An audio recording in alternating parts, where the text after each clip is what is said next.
Hi everyone. Today we have an iPhone 6s that has a problem with the sound. Previous to that, the phone probably was dropped. We don't really have that much information about this phone. All we know is that it came with a dead screen, and also this sound issue that I'm going to show you now. So what happens is, once you move the slider back and forth, you'll see that. Okay.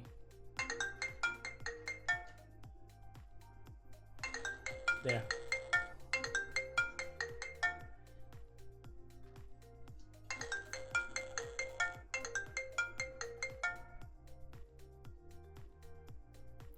Let's try it again. Let's try with the volume buttons.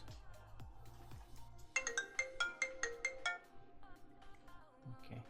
Thing is, it doesn't do it all the time, you know? And let's see.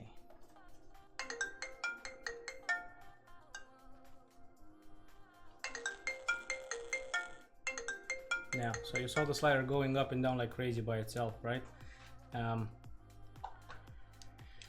We suspect that it's the main sound IC, the big one, not the speaker amp. So what we'll do is we'll go and replace the main sound IC, and we'll see if that solves the issue. Also, what I've noticed is that it overheats a little bit on the CPU side, but that's also on the other side where the sound IC is. So we're going to replace that, and we'll see if that solves the problem or not. Right, so now we have the phone opened. We have the motherboard in the motherboard holder, and first, as always, we do a visual inspection. And this tape here looks here and there a little wrinkled, like here and here. I'm not even going to have a look at the bottom yet, because again, I'm 80% sure that the problem is with the main sound IC. So we'll start off by removing the tape and have another visual inspection and see if anything pops.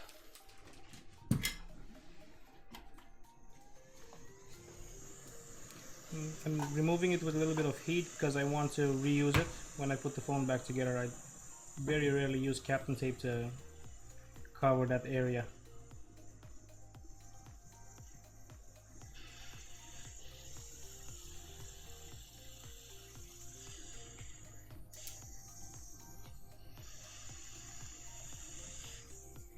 Okay, so the tape is now removed. Looking at it, I don't really see any dead giveaways that might be the problem. But then again, I believe that that's the problem, so that's what I'm going to do. I'm going to replace that first of all, and we'll take it from there.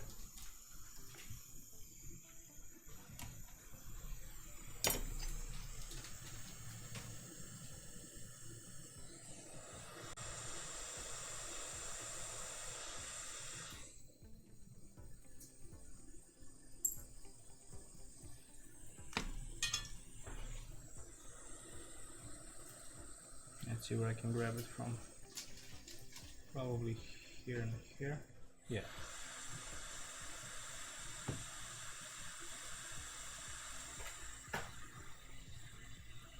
As you might see, I'm not using any sort of shields to protect anything else. I'm not working at very, very high temperatures, so it might take a while before this thing comes out. But at the same time, I don't want to be dealing with coins and whatnot. They usually annoy the hell out of me.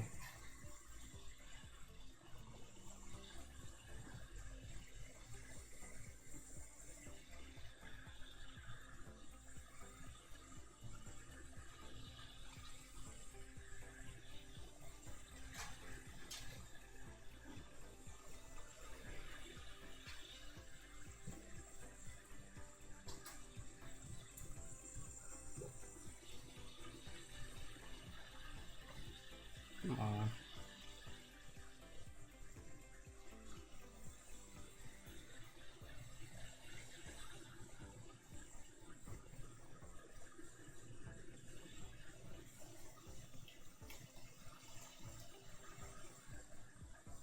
It's nearly there.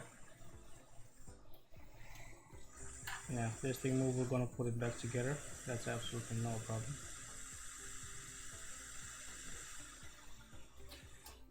Okay, so now the sound IC is out, and the technique that I sort of used to see if any of the pads are gone, I can already see here this one and this one. They look like they were not stuck to the IC anymore.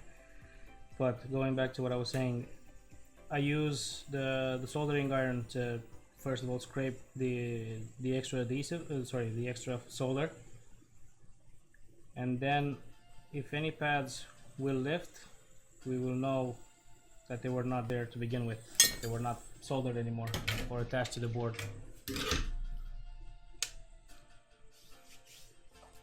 So now we're going to remove the excess solder with the soldering iron.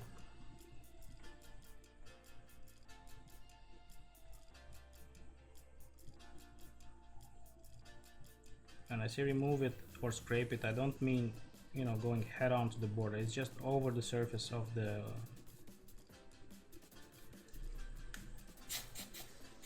solder. You don't want to force your way in there.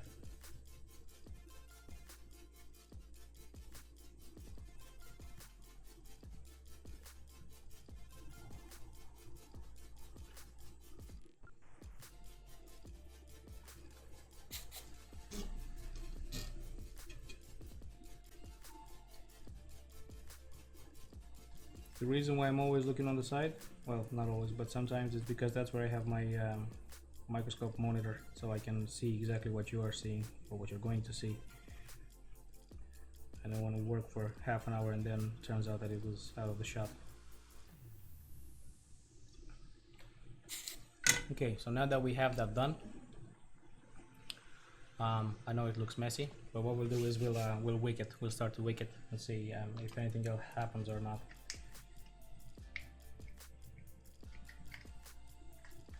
I'm using the lead-free super wick for this operation.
As you saw there, the part where the flux was still on the board, it came out very easy. So what I like to do sometimes is I dip the wick in some flux and then I continue to clean the surface. That way it doesn't spread all around the board, it just sticks to the wick.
Okay, so now the area is cleaned. We're gonna poke back the components that went sideways.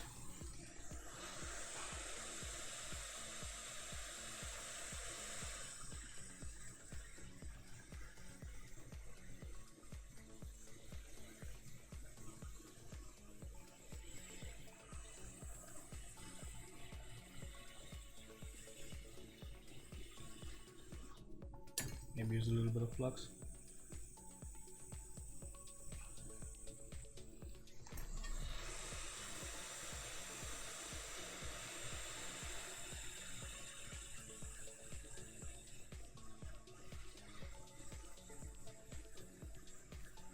There you go.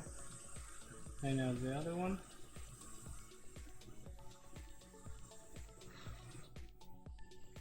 Done.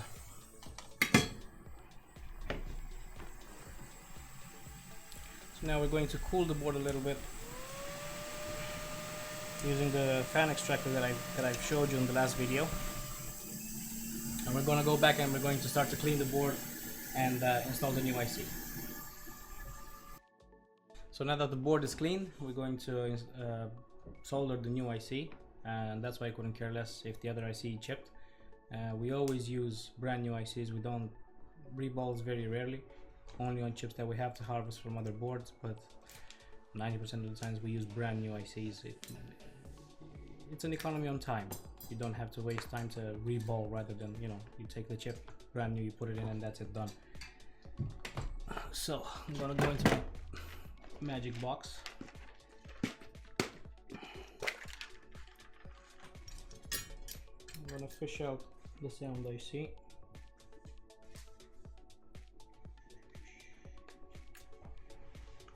Like so. Last one.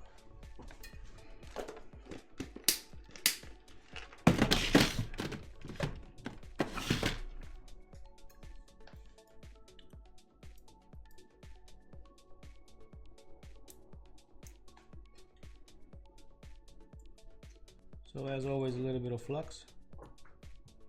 What I like to do it is go on the sides, like so, and then form like an X down the middle. So that way when it heats up, it spreads everywhere.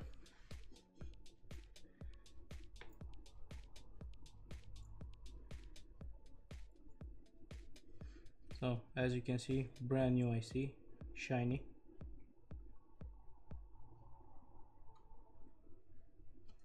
Let me just remove that real quick, because I don't want that to stop the IC from going back in its place.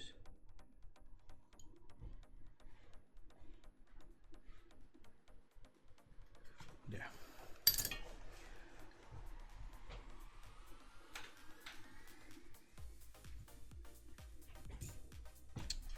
I don't like that.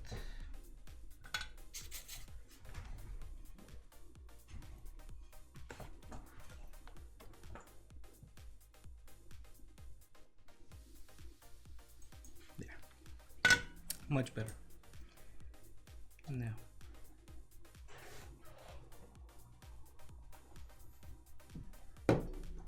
same temperature as we removed it. We're going to allow it to go back in its own place just by means of heat.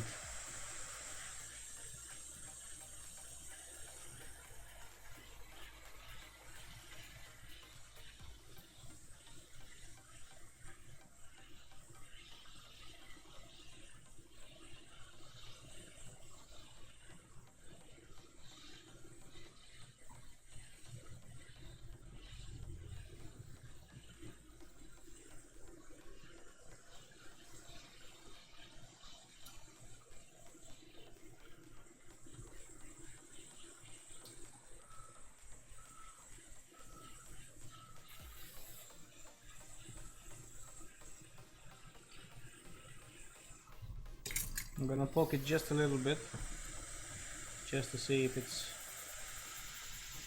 nice and soft underneath. No, it's not, so it's gonna have to wait a little longer.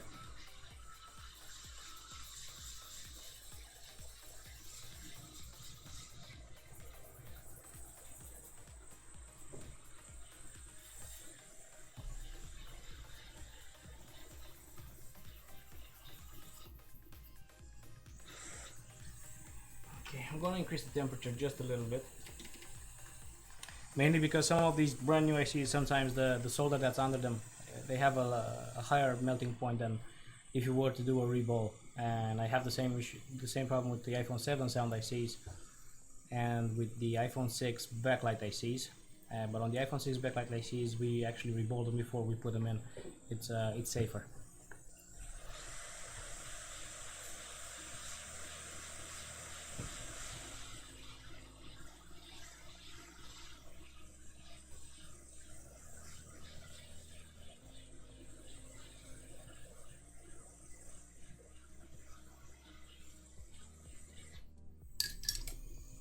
I'm gonna apply just a little bit more flux. I want to see it moving. I'm not gonna just put it in like that and test it. I want to see the chip wiggling a little.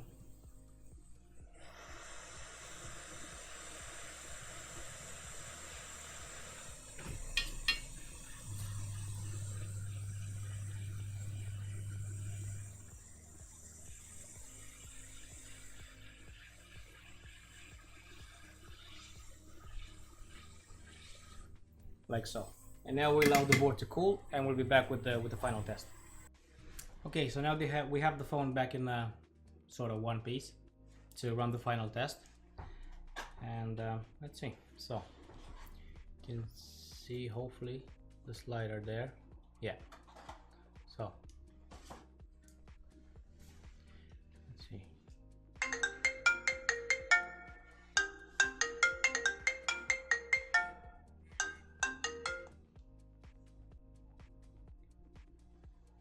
There.